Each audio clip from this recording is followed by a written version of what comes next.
보통 저희가 은혜에서 멀어진 삶을 살 때 성경도 읽기 싫고 교회도 가기 싫고 말씀도 귀에 안 들어오고 기도하는 것도 힘들어집니다. 그렇게 은혜 생활을 하기가 힘들어지는 거죠.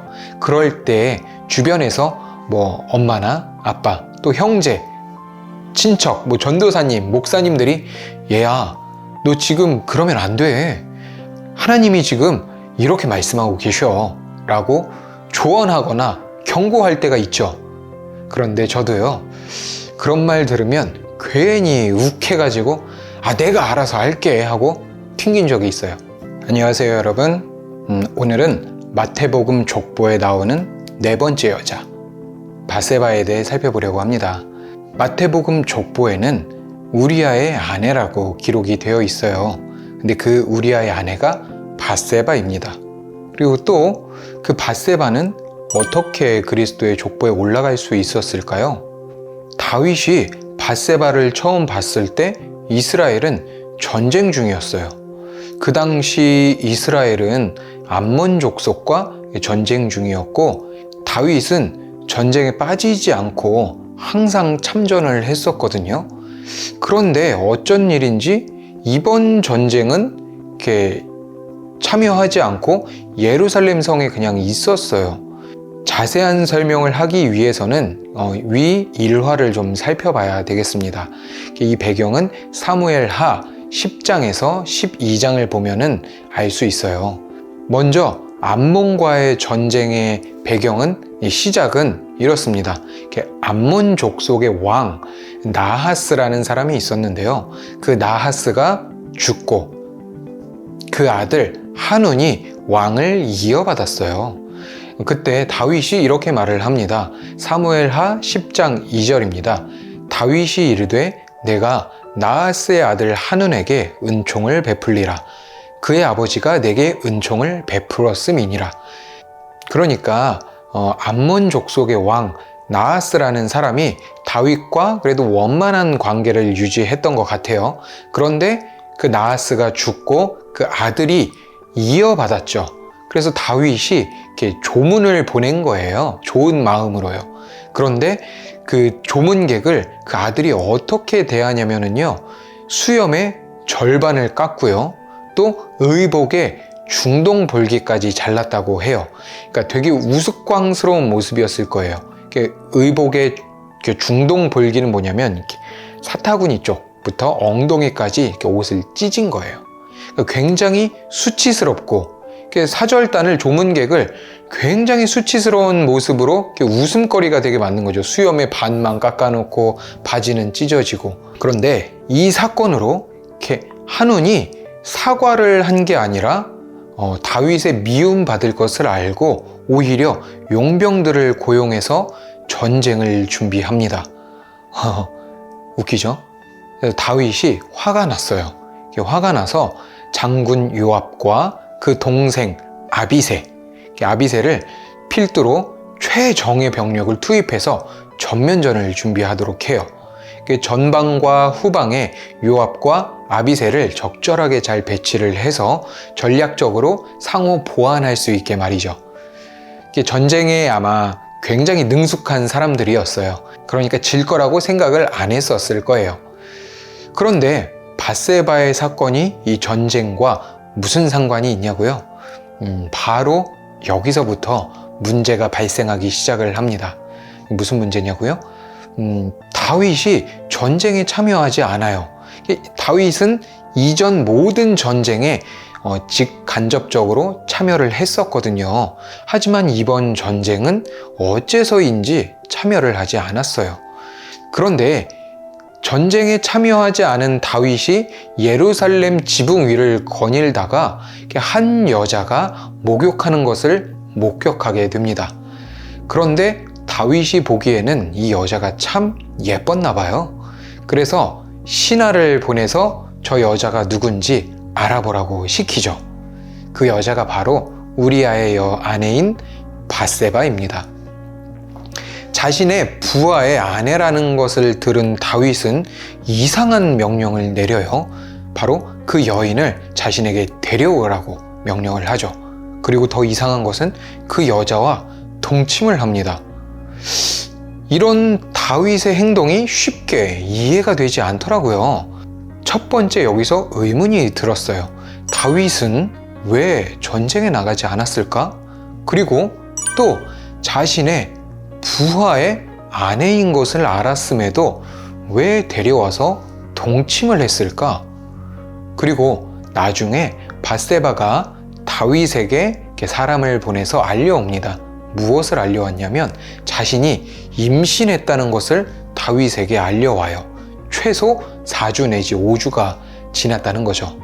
전쟁은 계속 지금도 진행 중이고요. 그런데 이때 다윗이 취한 행동이 정말 간교합니다. 바로 밧세바의 남편 우리아를 전쟁터에서 이렇게 불러들인 건데요. 대충 전쟁이 어떻게 돌아가는지, 지금 전쟁 상황이 어떻게 돌아가는지 우리아에게 이렇게 물어보는 거죠. 그리고 집에 돌아가서 편히 쉬라고 말을 해요.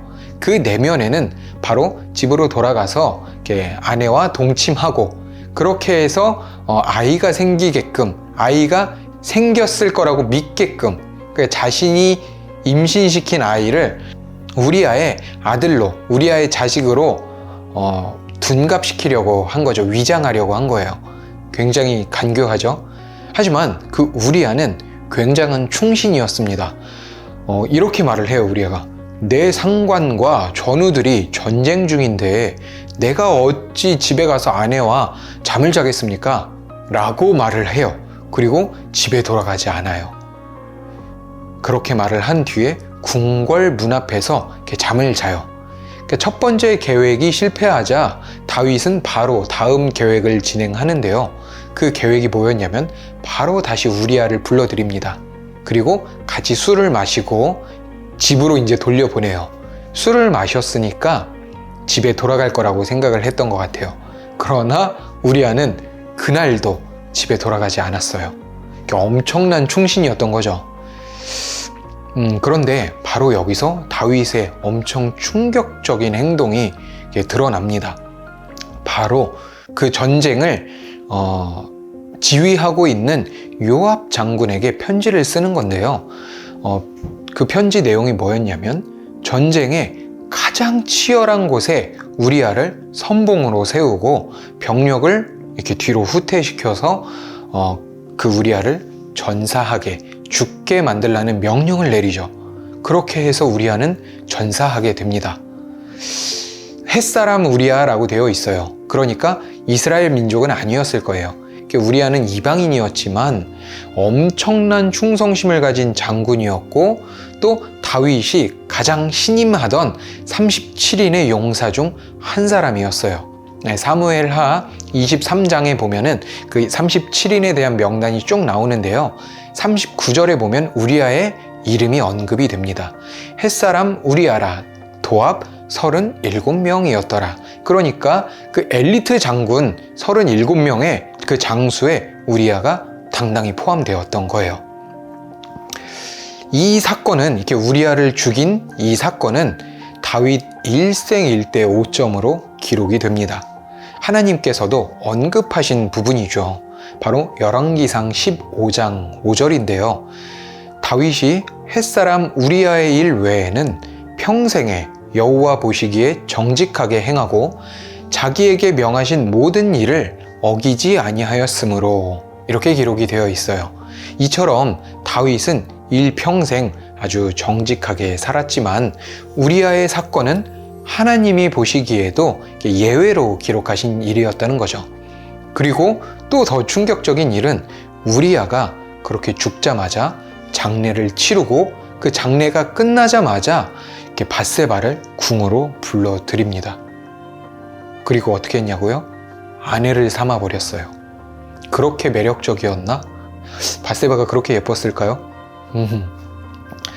저는 여기서 또 아주 큰 의문이 생겨요. 다윗 정도 되는 사람이 왜 이런 일을 저질렀을까? 왜 이런 일을 저질렀을까 생각해 보신 적 있으세요? 그리고 왜 전쟁에 나가지 않았지? 왜 부하의 아내를 데려와 동침했지? 또 왜 어째서 초엘리트 장군을 그렇게 죽일 수밖에 없었지? 이렇게 묵상과 기도를 반복할 때 저에게 보여지는 게 있었습니다. 바로 뭐 이런 부분인데요. 제가 성경을 보면서 다윗을 보았을 때 다윗은 하나님을 아주 잘 섬기는 사람이었고요. 또 어떤 일이든 하나님께 물으며 행동을 했던 사람이더라고요. 그런데 이번 일은 어째서인지 하나님께 묻는 장면이 없더라고요. 또 아주 육신적으로 또 혼적으로 행했던 것을 보게 되었습니다. 아마 이번 전쟁이 있기 전까지 다윗은 전쟁에서 연전연승을 거두고 있었죠. 또 그런 일이 그렇게 연전연승을 거뒀던 다윗의 일이 아마 다윗의 마음을 해이하게 만들었을지도 모르겠습니다.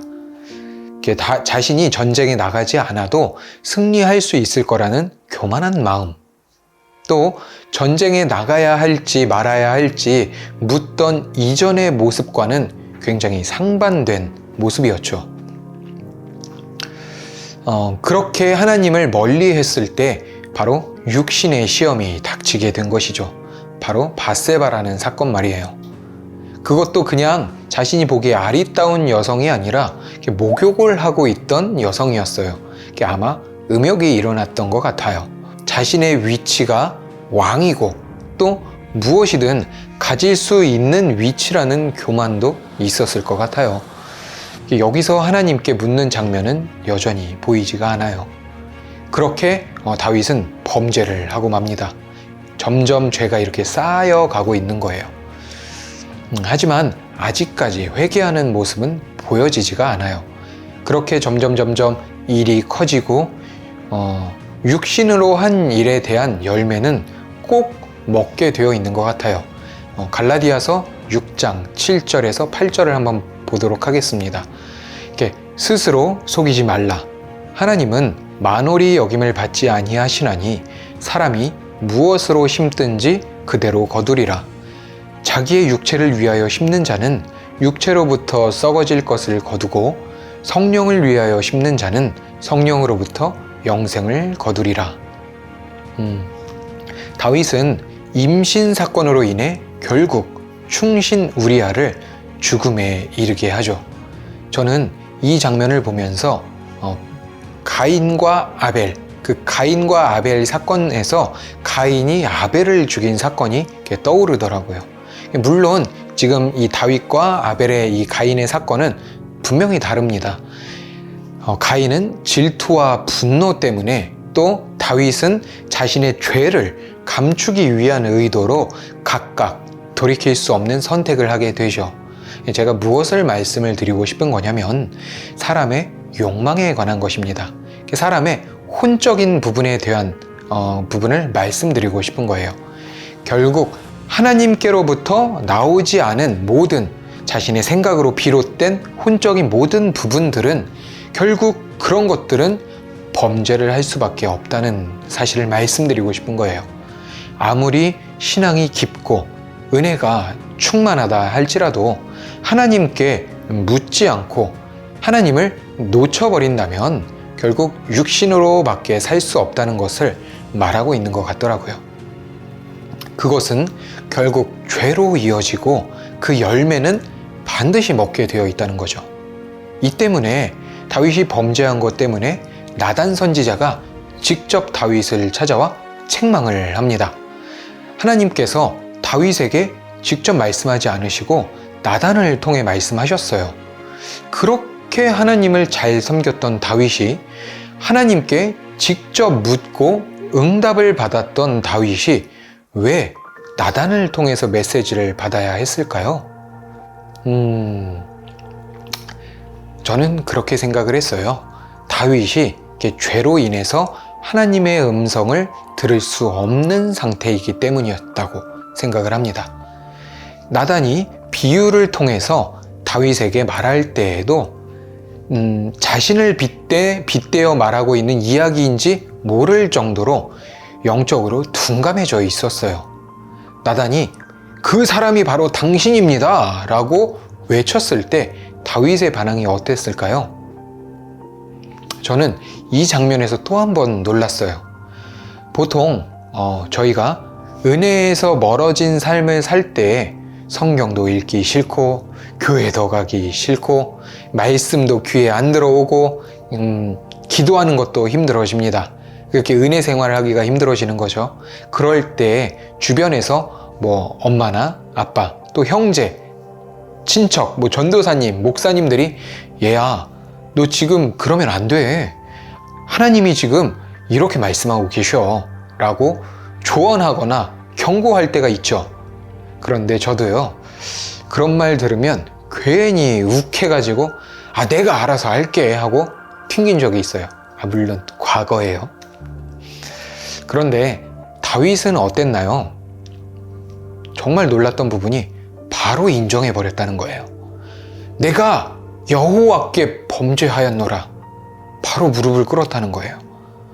제가 이 부분에서 정말 이거 보이세요? 지금도 소름 돋았어요. 이 부분을 오래 묵상할 때 눈물이 터지더라고요. 참 제 마음이 교만하고 간교하고 완악하고 그런 자라는 게 이 부분에 빗대어서 보여졌어요. 저는 그게 저와 다윗과의 차이라는 것을 여실히 느껴졌습니다. 사람은 누구나 죄를 지어요. 그리고 자신의 죄를 모르고 살아갈 때도 많이 있어요. 그런데 하나님의 메시지가 들려올 때 내가 직접 들을 수 없기 때문에 나를 사랑하는 누군가가 나에게 직접 하나님의 메시지를 전달하고 들려줄 때에 저는 인정할 수 없고 들을 수 없었지만 이 다윗은 바로 인정하고 회개할 수 있는 왕이었다라는 거예요. 아까 제가 다윗과 가인을 비교를 했었는데요. 가인은 하나님께 책망을 들었을 때에 어떻게 했냐면 변명을 했습니다. 그렇기 때문에 강하게 벌을 받을 수밖에 없었죠. 다윗은 회개를 했고 하나님은 그 죄를 사하여 주셨지만 그 결과 아이는 죽게 됩니다. 다윗이 눈물로 회개하고 금식을 했지만 결국 그 아이는 죽을 수밖에 없었던 거예요. 이것이 진짜 차이예요. 차이를 만들어낸 거예요. 저는 회개할 수 없는 어리석은 사람, 또 가인과 같이 변명할 수밖에 없는 그런 사람인 반면에 다윗은 바로 회개할 수 있는, 죄를 대하는 자세가, 하나님께 다가가는 자세가 저와는 사뭇 달랐던 사람이었던 거예요. 그러니 정말 하나님께서 사랑할 수밖에 없는 그런 왕이었겠죠. 어쩌다 밧세바 이야기를 하다 보니 다윗의 이야기가 중심이 되어 버렸는데요. 다시 밧세바의 이야기로 돌아가 보도록 하겠습니다. 밧세바는 왕이 부를 때 거절할 수 없었을 거예요. 자신을 어쩌면 원하지 않는 관계로 끌어들였고 남편까지 죽게 만든 다윗을 증오했을 수도 있을 것 같아요. 그런데 그런 밧세바가 어떻게 족보에 들어갔을까요? 궁금하죠? 저는 이 지점이 참 궁금했어요. 저라면, 제가 밧세바였다면 그런 다윗을 용서할 수 없을 것 같았거든요. 남편을 죽게 만들고 어쩌면 내가 원하지 않는 관계를 갖게 만들고, 그런데 성경에 보니까 아이가 죽은 후에 다윗이 밧세바를 위로했다고 나옵니다. 위로한 시점이 언제냐면 다윗이 회개한 이후, 눈물로 침상을 적시고 그렇게 금식하며 회개한 이후에 다시 하나님과의 관계가 회복된 시점이었죠. 은혜가 회복이 되었다는 거예요. 많은 분들이 교회를 다니는 사람을 오히려 멀리하고 실망하거나 상처를 받는 경우가 덜어 있어요. 이게 종종 보게 돼요. 하나님께 죄사함 받으면 끝이야? 그런 일 저질러 놓고도 그냥 용서받았다고? 그리고 천국 간다고? 믿을 수 없어. 나는 진짜 싫어. 이런 말 하는 사람들 많이 봤거든요. 이런 생각들이 이렇게 쌓이면서 오히려 하나님 자체를 거부하게 되는 경우도 이렇게 종종 보게 됩니다. 여러분 주변에도 혹시 있을지 몰라요. 이런 현실을 볼 때마다 저는 마음이 너무 아프더라고요. 그래서 저는 이렇게 생각을 해요. 하나님께 용서를 받는 것으로 끝나는 게 아니라 그 상처를, 내가 상처를 준 대상에게도 진심으로 용서를 구할 수 있어야 된다고 이렇게 생각을 합니다. 다윗을 보니까요, 제가 왜 이렇게 생각을 했냐면, 다윗을 보니까요, 밧세바에게 들어가서 위로했다고 나와요. 위로하고의 히브리어 원어를 제가 좀 살펴봤어요. 위로하고는 나함이라고 읽는 게 좀 정확할 것 같아요. 이 뜻이 뭐냐면 위로하다, 슬픔을 덜어주다, 유감을 표하다, 유아하다 라는 뜻을 가집니다. 그러니까 밧세바의 마음을 공감해주고 슬픔을 덜어주는 행동이었다고 보여지는 거죠.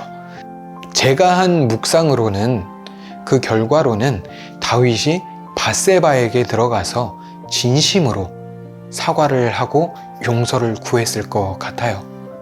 그렇기에 밧세바가 그 다윗을 받아들였고 이후 솔로몬을 낳을 수 있었던 거겠죠. 용서 없이, 밧세바가 다윗을 용서하는 그 행위가 없이 마음을 열고 용서하지 않았다면 왕위를 잇는 아이를 낳을 수 있는 것은 현실적으로 어려웠을 것이라고 보여지기 때문이에요. 밧세바도 마음 깊이 진심으로 다윗을 받아들였고, 또 하나님께서 그 가정을 회복시키신 것이 아닐까 하고 생각이 되어집니다. 그래서 밧세바는 그 상처에도 불구하고 예수님의 족보에 당당히 들어갈 수 있는, 들어간 여인이 될 수 있었다고 믿습니다. 이제 우리의 이야기로 돌아와 볼까요? 우리는 어쩌면 다윗과 같기도 하고요, 또 밧세바와 같기도 합니다. 죄에 빠져서 회개하지 못한 채 살아가기도 하고, 또 누군가에게 상처를 받고 용서하지 못한 채 살아가기도 하죠. 또 누군가에게 상처를 주고 용서하지 않기도 합니다. 하지만 오늘 이 사무엘 하, 다윗과 밧세바의 일화를 통해서 우리 자신이, 여러분이 비춰지길 원합니다. 하나님의 그 메시지가 우리에게 들려올 때 핑계하지 않고 즉시 회개한 다윗, 또 나에게 해를 끼친 이가 진심으로 사과했을 때 그것을 받아주는 마음, 이것이야말로 진정한 그리스도인, 또 참된 제자가 되는 길은 아닐까요? 제가 오늘 드린 이 말씀드린 이야기가 이해하기 어렵고 이해되지 않는다고 이렇게 생각하실 수도 있습니다. 하지만 한 주간 깊이 묵상을 하시면서 말씀 가운데 깊이 들어가 보시는 건 어떠세요? 오늘의 이야기는 여기까지 하도록 하겠습니다. 그러면 다음 시간에 뵙도록 할게요.